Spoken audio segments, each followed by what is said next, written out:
Is there anybody out there? Hello? Hello? Can you hear us? If you're in the chat, can you tell us that you can see and hear us? Because we can see and hear each other, but that was the case before. There are rats here working to bring us down. Is it Gould or is it Oilers Nation? We may never know. Hey! Response is yes! I mean, we were talking trash about our neighbors to the north on a stream we thought was muted. So we'll see what happens with that. Yeah, when you were telling the most offensive story in the world, Pike is so lucky he's not canceled right now. Yeah. I only say things like that when the microphones are off. Yeah. It was like when Buster in Arrested Development popped off. Just like that. Just like that, folks. Thank you for coming back. I wonder if this is what NHL teams feel like when they have a really bad start to a period and they like allow 2 or 3 quick ones and it's like, oh my God, we're never going to come back from this. That's how I feel right now. But we switched up the goalie and the coach gave us a talking to and we're back. And dang it, we're ready to give it our best. This is going to be the greatest analysis you've ever seen of a 3-0 Flames loss tonight. Or are you planning on kicking that off? Anyway, I think the last time you were able to hear us, we were taking a look at the second goal that Tampa Bay scored. There was the empty netter after that. But what we were getting into when we lost our mics was a little bit of controversy. We need like scary music, like dun, dun, dun. And like, I think we need like a graphic that says officiating controversy. Yes, we've had a couple of those this season, but late in the game, Farabee took an elbow to the chops. He's down on the ice. He's rattled. He is bloodied up. There is no call on the play. What did you think of that, Pike? Well, as I so eloquently put it before, I like the Four Nations face-off because they had ref cams, and I wish they had ref cams more widely because I find for the officials, unless you know exactly what they saw, it's hard to really judge. From the television broadcast angle, we saw 2. One was an angle where Farabee ate an elbow in his mouth, very, very inadvertently, and went down and was not happy about the elbow in the face. And another angle where it looked like he basically skated into someone who had their elbow extended. And I don't know which version of those the ref saw, if either of them. So, it sucks because I've been elbowed in the face a few times in my life. I'm a mouthy person, so it happens. It's not fun. And it's also the kind of thing where, was it elbowing?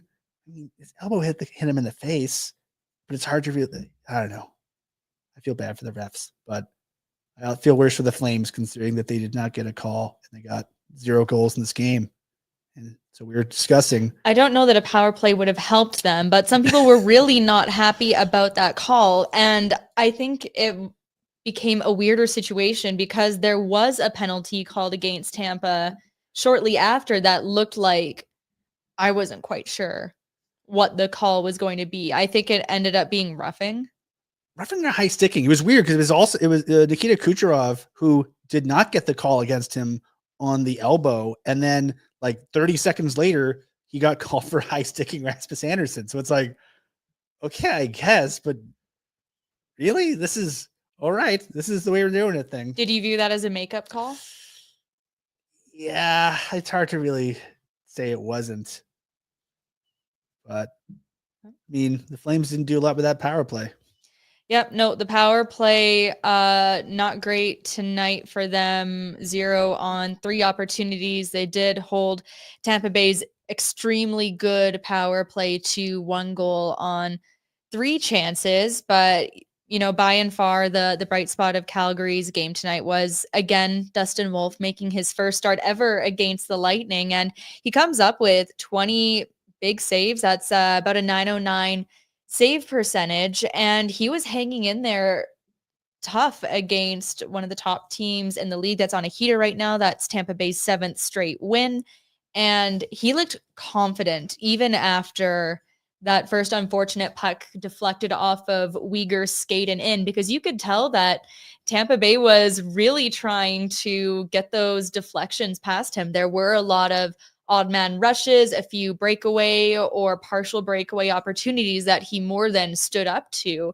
But what really impressed me was seeing Dustin Wolf being able to read those redirections and those tips that Tampa Bay was looking for. And he made some really clean saves that way. Yeah, I mean, there's a book on Dustin Wolf. The book is This Kid's Real Good. So if you want to have a chance to beat him, you got to take his eyes away. You got to get him moving laterally, and you got to do your best to get deflections and screens and all kinds of chaos in front of him. And Dustin Wolf, probably more than any goalie I've seen wearing a red sweater around these parts in a while, is so good at working around screens. It's the weirdest thing because he looks like he's a little kid trying to look around. You know, he looks like he's trying to look over the fence or around a corner or something, like he's trying to sneak around, but he just finds a way to get those reads. So like, it's this Flames power play. Actually, here's the game in a nutshell. Tampa had 4 minutes and 1 second of power play time. They had a goal and five shots. The Flames had 5 minutes and 8 seconds of power play time. They had 2 shots. And some dangerous shorthanded opportunities that they gave up. Yeah, that was mistakes were made. It was the kind of thing where, again, by the time the Kucherov non-penalty then penalty occurred, I think there was a not insubstantial portion of the fan base probably going, maybe just keep it at 5-on-5, guys. Maybe they just don't need that. But we've seen Ryan Huska's biggest criticism of his power play group when they haven't performed well has been the term he uses is they need to have a 5-on-5 mentality. If we're going to call a spade, and we'll get into a specific topic around this later on, the Flames don't have the talent level to basically just go on by talent alone. They can't just be like, okay, we have a Gaudreau, a Giordano, a Kachuk, or whoever to just, they can take over a game for us. They can run the power play through one guy. So you need to have the 5-man unit operating like a 5-man unit and doing things well enough that the other team is either worn down or pulled out of position. We've seen it happen before. They're very capable of making really good plays in the power play, but this is just one of those nights where they didn't really seem to have any kind of connectivity and they really struggled to enter the zone. And both of those things, if you have a connected group but you can't get in, okay, maybe you can work around it. But when both those things are kind of, not working well, it's going to be a long night, especially in this kind of game where the margins for them were so thin. Mm-hmm. They played such a good road game. I think they were better against Washington, but they're right there. I'd say through 2 periods, they were the better team. Yeah, for sure. Yeah. And then, it comes off the tracks for them. Can't find that goal. But I will say my favorite Wolf save of the night came actually on the play right after the first goal, where it was a 2-on-1 and he totally flashed the leather on Kucherov and he hot dogged it a little bit. I liked that. It didn't look like he got down, or it didn't look like he was in his head about having that goal go in. And even at the end, you could see him like skating over to the scrums when everybody was getting into it. And noted pugilist Michael Backlund didn't have his gloves on, and Dustin Wolf. Cami and I are watching the end of the game and going, okay, what the hell are we going to talk about? And then we see Dustin Wolf start drifting towards the scrum, and both of us are like, oh no, is he going to do it? Is just wonderful, nice young boy Dustin Wolf going to scrap? And the answer is no, he didn't scrap. Dan Cloutier will rise again. I mean, the last time I saw a Flames goalie fight, poor Cam Talbot was on the wrong end of it, and I don't want that for Dustin Wolf. I think Dustin Wolf's got, a little bit. I think he's probably got a better jab than Cam Talbot. Maybe we'll find out. He has not fought, to my knowledge, in the American League. I don't believe he fought during his many illustrious years in the Western League. Maybe he fought on the mean streets of Tustin, California, or Everett, Washington when he wasn't playing. Who knows? But I don't know. But part of me thought we'd see Dustin Wolf throw down to defend his teammates, but instead we saw maybe one day. Although I like his jump warm up. I think he should just straight up jump on somebody. Tarzan style. Just hop on, be like, get off my buddy. Because how many times we've seen several Flames players scrap to stand up for Dustin or to stand up for Michael Backlund, including noted collegiate non-pugilist Harvard boy Matt Coronado, who got his first NHL fight a little while ago, defending the honor of Michael Backlund. So maybe Dustin Wolf feels peer pressured to, if everyone else is fighting to defend the captain, what's Dustin doing? I mean, you could argue Dustin's doing a lot of other things, but so far he has not fought to defend the honor of Swedish Angel Michael Backlund. You heard it here first. This is why Pike thinks that Wolf can't win the Calder because he didn't fight enough. Oh, and shout out to Jeremy. Thanks for coming through on the super chat. Cami, are you going to do the sharpshooter on Gould? I'm starting to think we need to make this like a specialty event. We'll have Jack and the gang make up some nice graphics. Maybe we should get a ring. Maybe we can do this at Hitman's bar. I'm going to wear my Hitman sweater for this. I'm going to bring popcorn. God, I'm so excited. Should I bring popcorn for you? Do you want some? Yeah, I actually eat a disgusting amount of popcorn, so that would be fantastic. But anyway, so Wolf was the high point tonight. If you do need something to make you feel better, the Oilers lost in a Stanley Cup final rematch. So there's always that, which is nice. Now, the main thing that we kind of wanted to talk about tonight, and especially pertinent this evening, if you just need one goal, if you just need a single damn goal, who on the Flames do you want to see coming over the boards? Because right now I think for me, there's kind of only one answer, and it's Matt Coronado. Good old Matty score sheet, as they call him. This came up because we were watching the empty net portion of the Flames game, and okay, you're taking Dustin Wolf, arguably one of your better players on this evening, and here's the gentleman they had on the ice with the goal he pulled before the empty net goal: Zari, Kadri, Coronado, Huberdeau, Anderson, Weegar. I mean, okay, yeah, it's basically your first unit power play plus Connor Zari. Okay, yeah, that kind of makes sense. But are any of these guys the guys that you'd say, man, that's the guy I want, give the puck to that guy and he'll score goals? And I know it's an unfair comparison because for years, the answer for the Flames, the Flames' entire power play strategy was give it to the little guy, because 13, give it to him and he'd do something interesting with it. Or the other team's defenders would be so terrified of what he would do that he would open other things up, right? Well, because he is the guy for what is the biggest game in more than a decade of Flames history. It's Game 7 against Dallas, and one player got it done in that moment, and it was Johnny Gaudreau. And in retrospect, who else would it have been?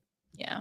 But, I also still to this day remember him answering at that press conference, asking him if it was the biggest goal he ever scored, because he scored game-winning goals in the Bean Pot. He won a national championship. He won World Junior Gold. He'd been in a lot of big games at that point, and he sort of chuckled. He's like, "Is that even a question? Of course it is." Yeah, the Flames. I think it was the same. The Flames don't have a guy right now. They don't have the guy that you can say, "Don't worry, he's got it." And if they have one, he's in net. And part of me, when I saw Dustin Wolf rush out of the net towards the bench, I kind of thought, is he going to get a player stick and just try to join the rush or something? Because this would be kind of fun. But I'm just a fan of chaos. Unfortunately, we did not see chaos at the end. We saw 0 Flames goals and a Tampa empty netter.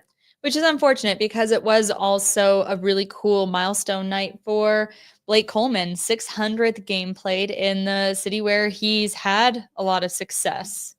Couple Stanley Cups there. You just kind of wish there could have been maybe more for him there, because he has been just like so consistently good and doing what the Flames wanted him to do since bringing him in. Mike in the comments points out his suggestion is Zane Perrick will be the guy for the Flames running the power play. I don't disagree. Coincidentally, this evening in a different junior league, one out east somewhere, I forget the name of it. Zane Perrick and the Saginaw Spirit lost. I think the Erie. I forget who they lost to. But Zane Perrick continued his quest for 30 goals and 100 points. He had a goal. He's up to 29.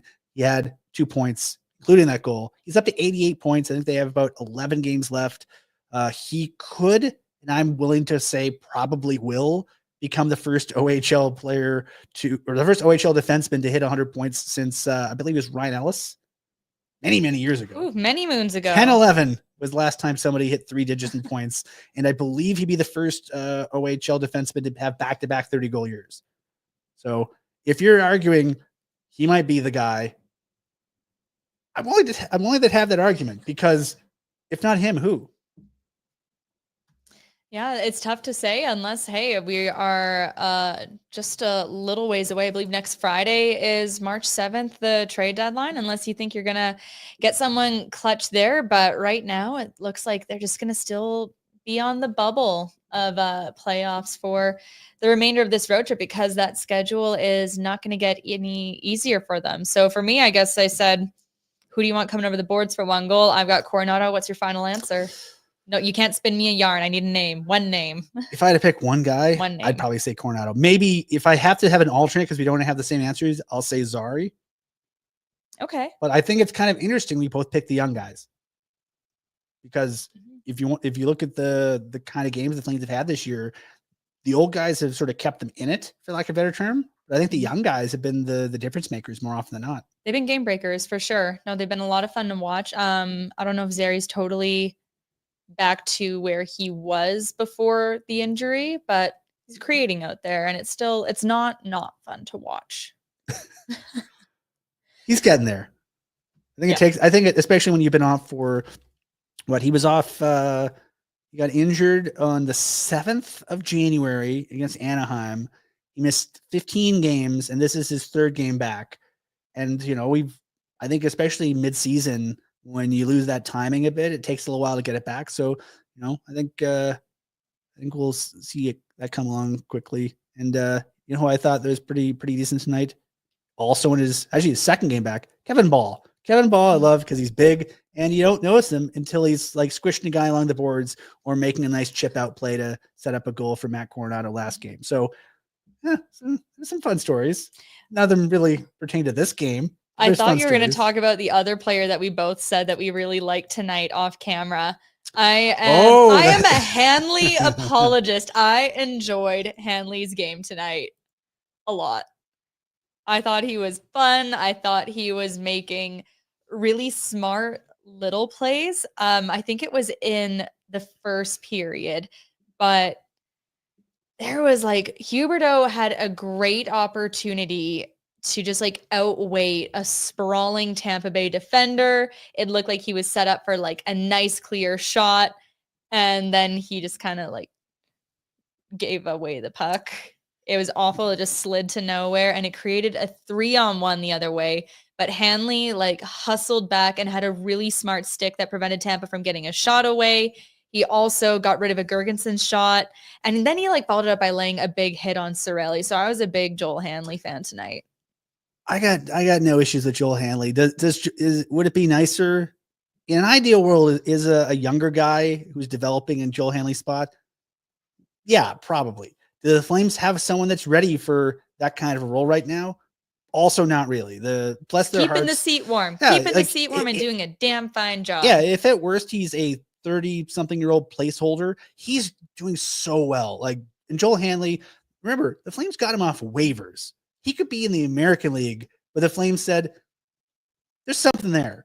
And I think if you look at the Flames blue line, I mean, they fill a spot with Braden Pahal, and Braden Pahal has found it a home, I'd argue, on that third pair. I thought the third pair of him and Solovyov were very good in terms of just not giving up much. They were invisible in the ways you want a third pair to be invisible. But Hanley has been visible in the ways you want a guy who's playing with someone who can probably move up the ice a lot more than him and Weegar. I mean, if you have Hanley and he's playing this well, it allows Weegar to be Weegar. And that way, we saw Oliver Shillington have the game or the season of his life playing with a guy that could perfectly complement what he did. Yeah. And I think we're seeing that with Hanley. I think Hanley's been very good. And hopefully, for Hanley's sake, is he a long-term piece with the Calgary Flames? I would argue definitely not. I would probably suggest that he's wearing a different sweater come October. But based on how he's playing, I'm pretty confident it's going to be an NHL sweater, because he's doing such a good job in this role that he's going to have a lot of options, I think. More options than any of us anticipated in October. He's going to have a lot of options, I think, this summer. And, part of me is kind of going to be disappointed if he is playing for a different team. I mean, Flames trajectory is the Flames trajectory, and he probably should be moving on from players like Joel Hanley, but he's been so good for them.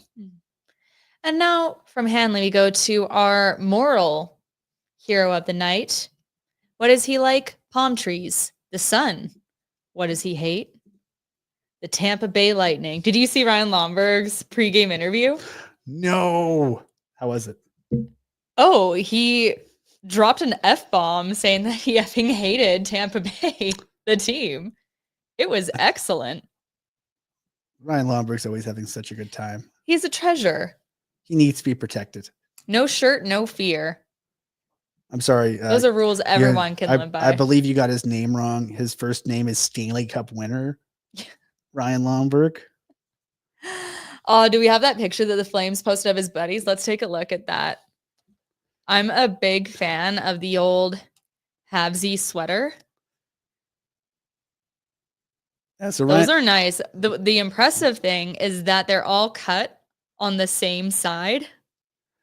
So they didn't do the frugal thing. They just like ripped up, 6 jerseys instead of just doing 3. That's impressive. Yeah, that's dedication. Ryan Lomberg's buddies drove up from Sunrise for the Tampa game, which is not a short drive, so they got to be committed. And they were among the best decked out people in that arena in Tampa this evening. Yeah, that was good stuff.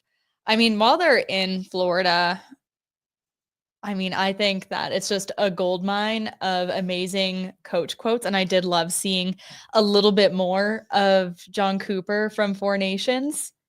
Like we saw, he had those amazing post-game comments, like a win for Canada, all that great stuff. But then there was none that I hadn't seen yet where he's pumping up the team, saying, the Team Canada, I should clarify, like, you guys lay in front of traffic, you block shots, go block shots for your country. It's like, oh, yes. Love it. And now we're going to get some more Paul Maurice gold this weekend. Spoiled. Absolutely spoiled. My permanent Paul Maurice memory is Paul Maurice. I think he delivered that beautiful speech, basically dedicating the win to his parents and sort of listed off all these great names that are on the Stanley Cup and then said, and Maurice. And then he gave a shout out to the people in Winnipeg where he spent so many of his formative years as a coach. And we'd be remiss if we did not mention that Paul Maurice, I believe, coached the Hartford Whalers. And of course, tonight, the Carolina Hurricanes had their Whalers night. I believe on the other show, Rhett mentioned it was a Buffalo Hartford game tonight. And the Buffalo sweaters are fine. They're pretty nice, but I think there's another team that looked even better than they did this evening. Don't tell me who won. I don't care. No, I was going to say, did you see that they left, Carolina left a bunch of bubble wrap for Rob Ray in the booth? I did not. They did. That is fantastic. If you hadn't seen it, friends, he did get hit in the face with a puck and dropped like one of the best F-bombs on live TV that I've seen in so long. Oh, it made it into Dean's rotation. Oh, good. It's part of his soundboard now. He's so excited. That's great. But I will say, like, it takes a lot of balls to be in that box night after night. Like, the uncouth term for it is the suicide box for a reason.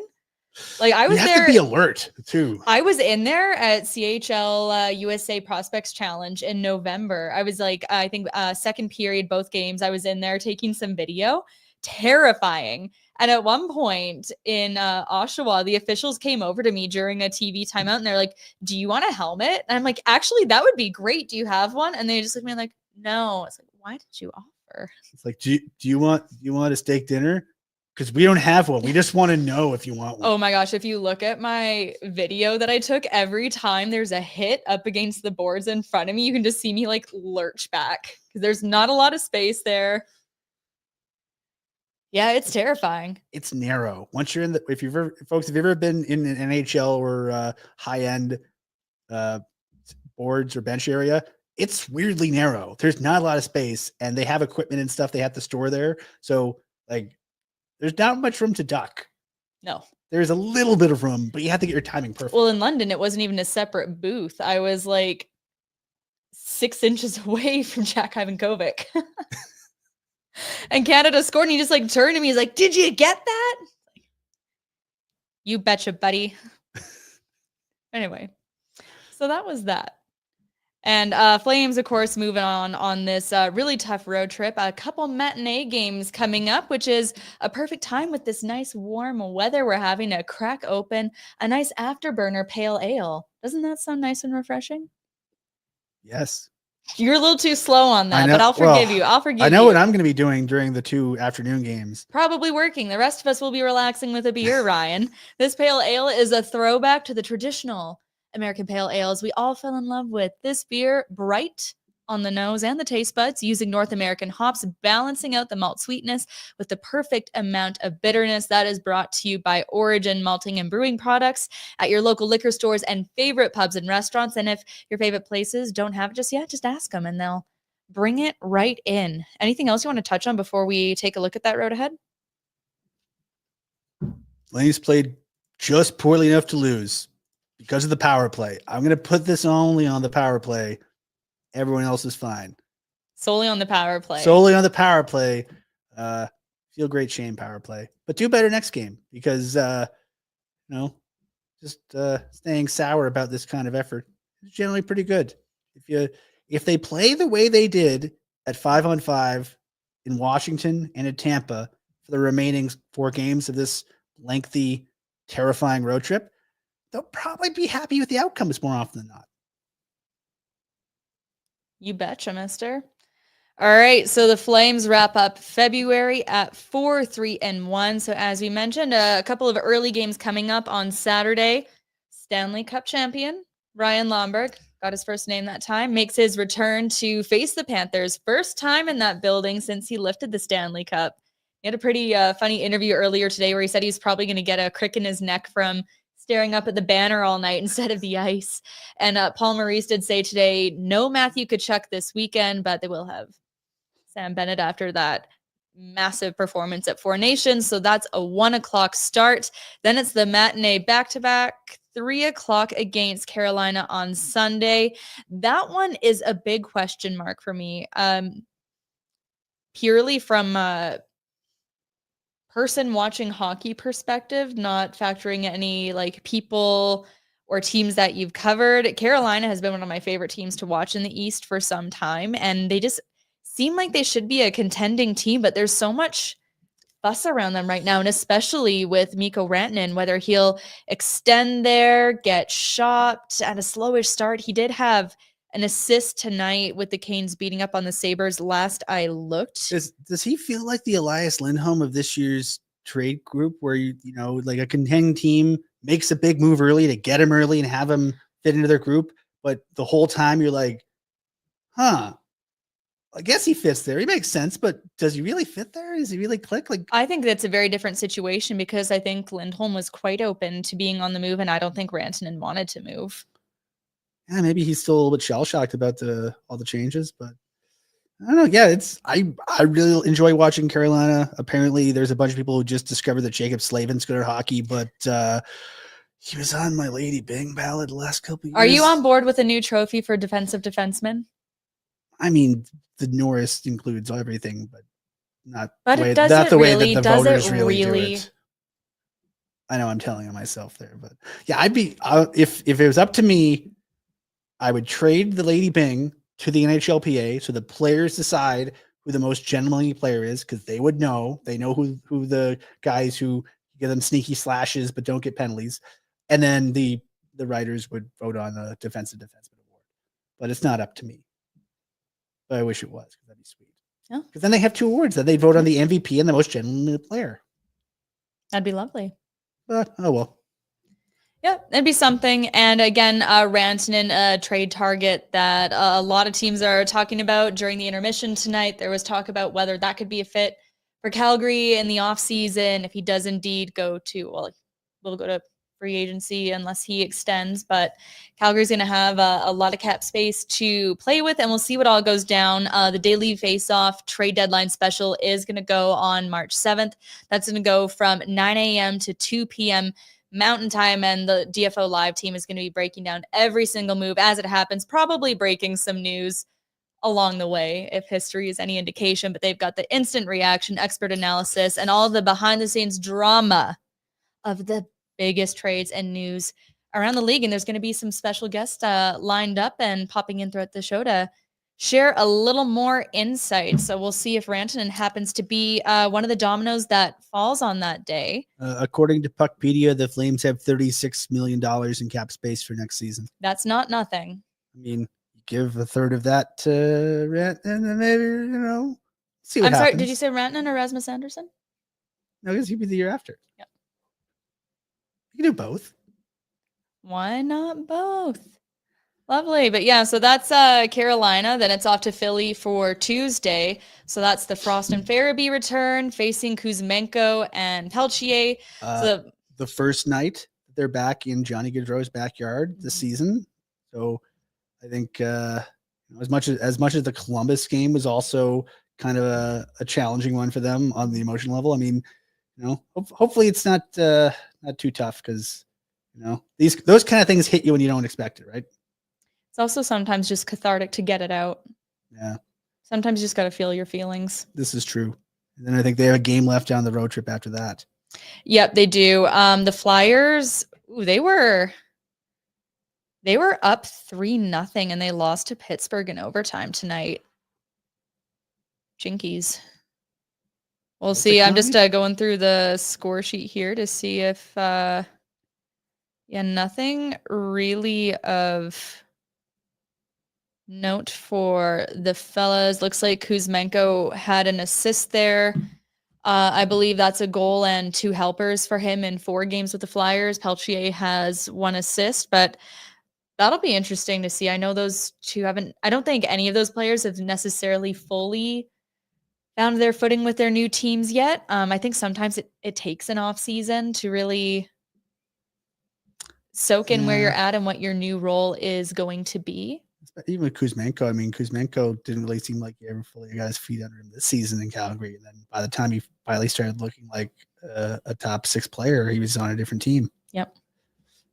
Hockey's weird sometimes.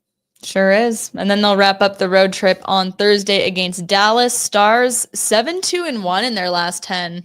That's going to close out a 4-game homestand for the Stars too. They're second in the Central right now. That's a fun team to watch. Yeah, and I think the Flames will be a good game. And I think the Flames are staying over than traveling home that on deadline day. But I'll say this: we've seen some really good hockey games, both in the playoffs and regular season, between the Flames and the Stars at American Airlines Center. It's a cool building. It's got this beautiful brickwork. If you've ever been to Dallas and you get a chance to check it out. It's a really pretty building. It's very old school, and it's just a fun team to watch. I mean, the Dallas Stars, the Flames. The Flames are a C. The Dallas Stars are a D shaped into a star. It's got a very cute logo. But the Flames want to grow up to be the Dallas Stars. And you can kind of look at what they have. They have Jake Ottinger. Holy crap, good young goalie from America. Flames have a good young goalie from America. Kind of fits. Stars have a really good developmental system, really good drafting. They've gotten a lot of good players from every round. Their farm team is very good. They keep finding guys from the farm system to bring in. That could be a really fun game. I know typically that last game of a long road trip is kind of a slog because both, the Flames would be dead tired and the Stars just like, okay, let's just put these guys down and get it over with. But that could be the highlight of the trip, just because of how good those teams tend to play against each other. I don't know if you're gonna top what they did in Washington. Ken. Sorry, got to address this now. Cami, watch out for Mike's hair. I heard it has a black belt in karate. I actually used to do judo, which will be my primary source of throwing him to the ground. Then she'll kick him. No, I'd never do that. You're not a kicker? No. Oh. I used to be a puncher, unfortunately. When I was in high school. I'd only punch guys, but some of them deserved it. I wouldn't say Mike deserved it. Mike can handle a flip. We'll see how he reacts. Maybe an armbar. We'll see how he reacts to the flip. Maybe an armbar. And we'll wrap up the road to the head with finally a game back at the Saddle Dome, March 8th, hosting the Habs. So original 6 visits are always fun at the Dome. Montreal just shut out Carolina the other night. A funny thing, I mean, for me, so like this week, the WHL announced that there's going to be a preseason series in the Yukon in September. It's going to be the second time the WHL has gone to Whitehorse. The league last went there in 2011 for one regular season game, and Montreal's Brendan Gallagher scored twice, including the game winner, to secure a win for Vancouver. There's always a nice energy in the Dome when the Habs come to town too. The nice thing is it's an early game, and if the weather holds up, folks, it's a 5 o'clock start. The game's out at 8. You get a chance. You can go do something else. That's great. What I thought we were going to have tonight. Nope. And we hurt ourselves. But that is our road ahead, and that is brought to you by Platinum Mitsubishi. First opened up in 2002, one of the OG Mitsubishi dealerships when the brand first opened up in Calgary. And, it was opened by a family, still run by a family. That's pretty rare to have lifelong Calgarians running a business like that. Lease and finance rates starting at 0.99%. And as Mike has told us, you got to go there and check out the Outlander PHEV, Canada's best-selling plug-in hybrid SUV. So go check them out. Platinum Mitsubishi, 2720 Barlow Trail, Northeast. Let's take a look at what that playoff picture looks like, Pike, because Calgary's going to be fighting it. It looks a little bit worse now. A little bit worse. And for folks watching the out-of-town scoreboard, as of right now, the Vancouver Canucks are up 2-0 on the Anaheim Ducks in, I think, their 59th game of the season. This was the Flames game in hand from the LA game. And so the Flames will still have a game in hand, but potentially they could be 3 points back again. It looks like Tyler Myers, the man, the neck, the legend. Chaos Giraffe. What's that? The Chaos Giraffe. Yeah, that's him. Kelowna Rockets legend and Pius Suter. Ooh, don't like that in the chat. Yikes. But yeah, so Vancouver up. So now there's a little more of a hill for Calgary to overcome if they want to get back into that playoff spot. Looks like Vancouver's chasing a second straight win. This would put them at 67 points. Calgary's at 64. So Calgary did have a slight edge in win percentage. That could be off the table for tonight should that game continue that way. But I don't know. Gould was saying that he thought just going 500 on this road trip would be satisfactory to him. What do you think the Flames need truly out of this? I think you'd be satisfied at 500. Especially, like, you gotta take in mind, the Flames have not been a very good road team. They've been a pretty good home team this year. And you gotta look at the teams they're playing. I think if you can split that back-to-back in one way or the other, split that, and then maybe get one more win in those last two games of Philly and Dallas, you're happy. And you're ecstatic if you can beat Philly and then go into Dallas and thinking, oh, so we could finish above 500 here. So I think getting a win off the hop is good because then you're not chasing it the whole time. And I still think, you kind of need to win one of these two games on the weekend to feel like you have control of your own destiny heading into the last week before the trade deadline. So would you go to Wolf on Saturday and Vladar as ever on the second half of the back-to-back? Yeah. Yeah? Yeah. No hesitation. No hesitation. Wolf was the reason this game was as close as it was for a good portion of it. And, he's going to be motivated. And Dan Vladar, I mean, that's the gig. The Flames mantra for backup goalies is, do you like playing the second half of back-to-backs on the road? Because you better start to love it because that's your job. We saw Dave Riddick find that niche when he was with the Flames, and he was excellent at it. And as a result, he's still hanging around the NHL and doing a good job. He recently had a very nice game against LA or against Vancouver with LA. I mean, they lost overtime, but it wasn't Big Save Dave's fault. He tried his best. That's all we can do. That's all we're doing. Trying our best. Oh, it's probably like a C effort tonight. C effort or C result? What would you say? For us or for the Flames? Us. I think B effort. B- effort. All right. That's just for us, Yasmin. This has nothing to do with you. Or Jack. That guy. Why I oughta. All right. Anything else you want to touch on before we take a look at some of the matches we have on tap tomorrow with Bet365? No. Let's roll. No, he says, all right, let's roll. Let's see. What do we have on the go for Friday? Man, I wish the NHL would stagger the scheduling a little bit more. 12 games tonight, 3 tomorrow. The TV rights holders make the schedule, it seems. You can tell which games are national nights.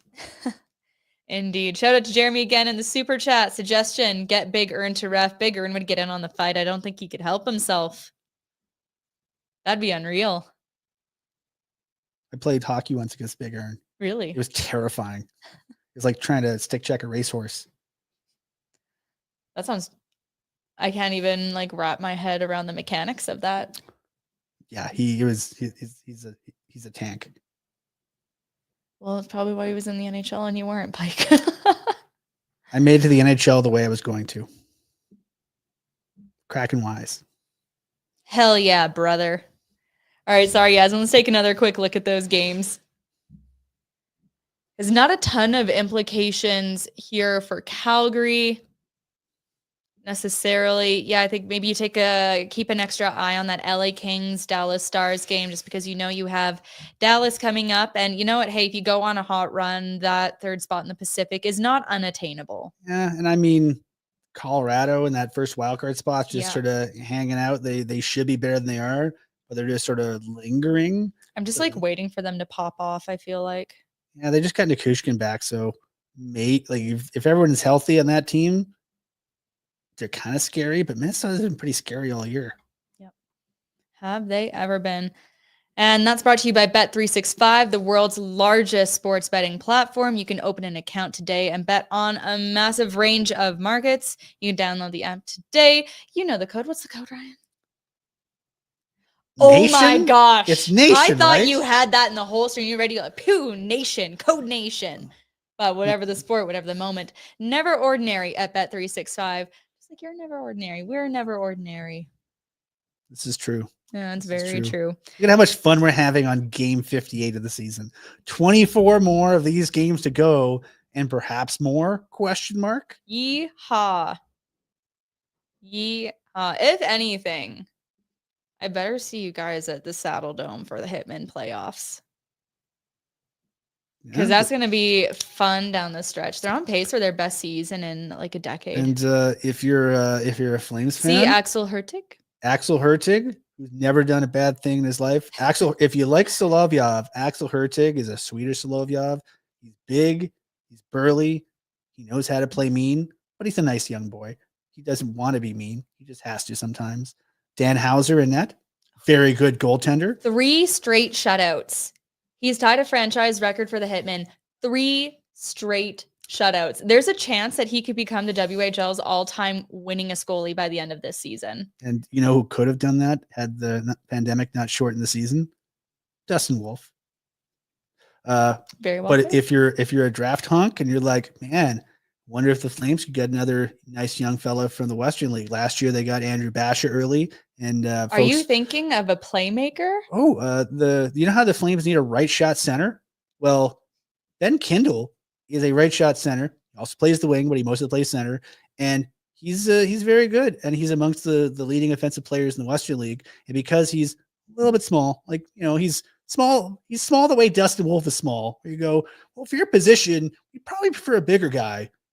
But he's doing really well despite whatever limitations he has because of his size.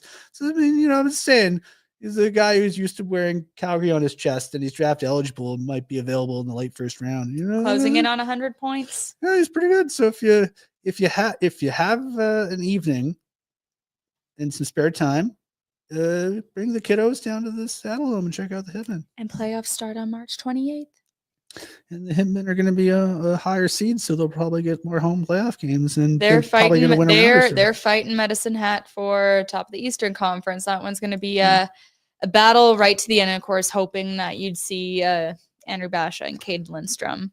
We're not gonna tell people what to do. We're just gonna steer you in the right direction. Come watch the WHL. We're just hoping that you guys make the right decisions. Just like Dustin Wolf did tonight, but not getting into pugilism. I still think it would have been fun to see. Oh, it would have been fun. All right, let's hit some thoughts, questions, and concerns before we wrap this thing up and think about our choices and technical abilities. What do we have? Parekh having a really good year. Do you think Conroy might be looking to add him for organizational depth? Wouldn't rule it out. I mean, they already know how to stitch Parekh on a jersey, and they already have his preferred jersey number from Dev Camp. I'd say this. I mean, I like Isaac Parekh. I think he'll probably get a pro deal somewhere. Maybe it'll be here. I don't know if he necessarily wants to do it right away because maybe you want to wait a year, do another year of school. But he's doing a good job. It's you always hope that when guys go to college, they can adjust to the many, many, many different things you have to adjust to in a collegiate environment, and it seems like he's done so. So that's a long non-answer. I'd say possibly, but time will tell. Great analysis there. A couple things. Peter, I'll not take it easy on Gould. I know he has a family. His sister's cool. I sat with her at the CPL Awards. She's great. Just chilling. Did Jack get fired? Please say yeah. I'll tell you what, Jack's hanging out where his jacket is, the one that he lost after the drinking show. That's where we've put him now. And a couple more here. We got Boxcar Jimmy with your GM cap on and the Seth Jones situation. Would you be a broker and retain salary for that duration if you got Chicago's first round pick in return? That's a long time to retain salary. It's big. I'll say this. When we were at the press conference late at night following that game where the Flames made that Flyers trade after, I forget what time they broke the trade. It was late. Craig Conroy asked a question by someone from Flames Nation who will remain nameless because I don't want to talk about myself too much. He on his own brought up the possibility of being a broker. So I don't know if it'd necessarily be something as lengthy and substantial as a Seth Jones retention, but they want to weaponize their cap space. They've been holding on to their cap space, hoarding their cap space, setting AHLers down on off days to keep the waiver window open and also hoard cap space. They got $18 million in cap space, and if the right deal comes along, they're not going to hesitate to use it. I know there's always the tutting about like, oh, well, ownership let them do it. The right price. You go to ownership and say, hey, can we retain some money? We're getting a second rounder out of it. The answer will be not no, but how much money? And so I think that's the kind of thing. I think they're open to those kind of things, but we'll see. It's easy to be open to it as a concept. It's a little bit tougher when you got to make a phone call to your boss and be like, okay, so remember how much $18 million in cap space? Can we make that like 12 for somebody? Everyone's got a price. Everyone has got a price, but that's just such an interesting situation. A cautionary tale about what a full-blown rebuild can look like. Oh, I think, did you see that clip of Connor Bedard in the penalty box, just sort of staring straight ahead? And sad Quinn Hughes vibes. And I saw that interview with Seth Jones where he's just like, what are we even doing here, man? Like, he just seemed like completely like shell-shocked at. What alarmed me was seeing a stat. What was it, 36, 37 different line combinations he's been on this season? That sucks. That's not fun for anybody. I think Brad Treliving's line every time somebody had a high draft pick was, teams go through a lot of pain to get those high picks. And if you want the embodiment of pain, just look at the soulless eyes of Connor Bedard sitting in the sin bin, contemplating his life choices and wondering, are we ever going to win another game here? Brad Treliving said that? Yeah, that's I'm kidding. All conjecture. All right, we'll take a couple more here and we're going to call it a night. Let's see, what have we got? Does Bet365 has the Cami versus Gould fight on Sunday? They have many types of markets. They should have this one. This is hot ticket stuff. Gould actually dropped a text from his mom in the Afterburner group chat the other night when you and Boomer were doing AB. We put it on the air during the show. You did? Yeah. Yeah, they're talking about you and Cami fight. You need to start training. See, I'm kind of Now I'm getting scared. I'm Now I'm excited. feeling all the expectations. I'm excited that we're doing it finally, but I kind of wish we had done it later in the season so we could build it up on the other show with like a training montage. Like, we could have Rhett training his young apprentice, We'll teaching make it him a the best of ways. 7. Yeah. I mean, what, he'll have 7 chances to win once or what? Sure. Actually, I think I'd actually feel kind of confident in that. Just every time she just goes for the throat. No. Just have a lower center of gravity. And not to brag, but I mean, I held off 3 really big people at hockey this week, and I didn't get knocked over. I did get hit by behind once, but I think it's because the guy didn't know how to stop. That tends to happen. It's beginner hockey. Yeah. Can't blame anyone for anything. Gotta use your edges, guys. Yeah. We're learning. Yeah. Everybody's got to learn somewhere. Yep. All right. Do we have any more that we want to hit here before we call it a night? If Bennett were available, would you trade for him? That's spicy. Well, he's going to be available as a free agent.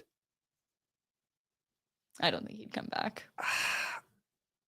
I honestly, maybe, I don't know. I think if he is willing, I'm willing to have the conversation because he's a good player. And like, sometimes you need to go away. It's the hero's journey. He had to leave the nest in order to become the hero that Calgary needed him to be. And I mean, if he comes back having defeated Connor McDavid and the Oilers for a Stanley Cup, and he comes back home, puts on the Flaming Sea, I think people would like that. I don't think there's any ill will against the player. Just a question of like, does he think he can be his best self here? He reminds me of Hercules from the movie Hercules. That's a good movie. He'll find a way. He will go the distance, finding a place where he belongs. 0 to hero. And if he returns here, Flames TV could make a really cool movie style montage of the hero's journey he's been on. I think there's a lot from the content side. There's a lot of things you could do with it. You're way more on board with this than I thought you would be. I don't know. I've always known he's a player. I think the big challenge was they couldn't decide what he was. Every year, different coach said, "Sam, forget everything we taught you last year. Here's your new job." And I think if Jay came to me every year and said, "Forget writing about the Flames. You're writing about I forget. I don't know what the hell he'd ask me to write about. Hopefully not the Oilers. But if they changed my job every year and said, forget about last year, here's a new thing, that there probably is the ways that it screws your head. Yep. Absolutely. I think he's been in Florida. He's got there's a very clear definition of what Sam Bennett is as a hockey player. And so you bring him, you don't have to try to figure him out because he's been figured out. He's done now. You can just plunk him in. And they need centers. It'd be better if he was a right shot, but I mean, he can learn. Sam, forget everything you learned about shooting left. It's time to learn how to shoot right. Welcome back to Calgary. Welcome back to hell.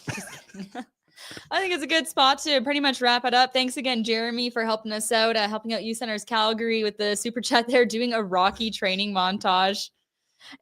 I mean, it's kind of funny because I know I saw Peter popped this in at the bottom of the chat here. Cami isn't Rocky. She's Ivan Drago. If Gould dies, he dies.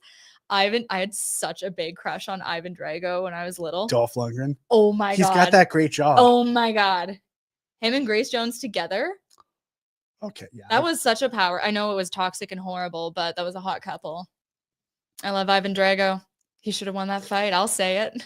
I mean, he won the first fight. That's why there was capitalist propaganda. That's what it was. That's all Rocky IV was.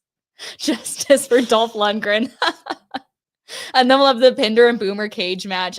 I think we need to just turn this into a whole day, a whole thing.